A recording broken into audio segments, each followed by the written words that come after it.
Matagumpay na nabuwag ng mga otoridad ang isang drug den at naaresto ang 4 na individual, kabilang ang isang babae na umano'y tagapangalaga, sa ikinasang buy-bust operation sa Barangay Kaminawit, San Jose Occidental, Mindoro noong ika-29 ng Agosto taong kasalukuyan. Ang operasyon na isinagawa ng Provincial Drug Enforcement Agency Mimaropa ng Occidental Mindoro Provincial Office katuwang ang Provincial Drug Enforcement Agency Mimaropa ng Regional Special Enforcement Team, Provincial Drug Enforcement Unit ng Occidental Mindoro Police Provincial Office at Municipal Drug Enforcement Unit ng San Jose Municipal Police Station.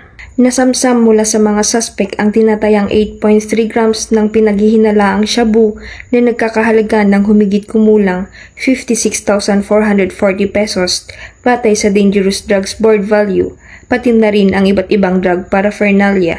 Ang mga suspect ay nahaharap ngayon sa kasong paglabag sa Republic Act 9165 o ang Comprehensive Dangerous Drugs Acts of 2002, particular sa Section 5, 6, 7, 11 at 12. Binigyang diin din ng mga otoridad na patuloy ang pinaigting na operasyon laban sa iligal na droga upang masugpo ang kriminalidad at mapanatili ang kapayapaan sa Occidental Mindoro.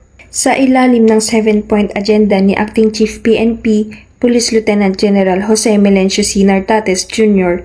at sa matatag na pamumuno ni Police Colonel Timoteo L. Spiritu Jr., Provincial Director ng Occidental Mindoro Police Provincial Office, higit na pinaigting ang kampanya laban sa iligal na droga bilang mahalagang bahagi ng malawakang laban kontra kriminalidad, isang direktiba na nakatuon sa disiplina, integridad at malasakit tungo sa isang mas ligtas at maayos na bagong Pilipinas. Mula dito sa Calapan City, Oriental Mindoro, ako po ang iyong Police News Network Correspondent, Patrolwoman Abigail V. Datu, alagad ng batas, taga-taguyod ng Balitang Pulis.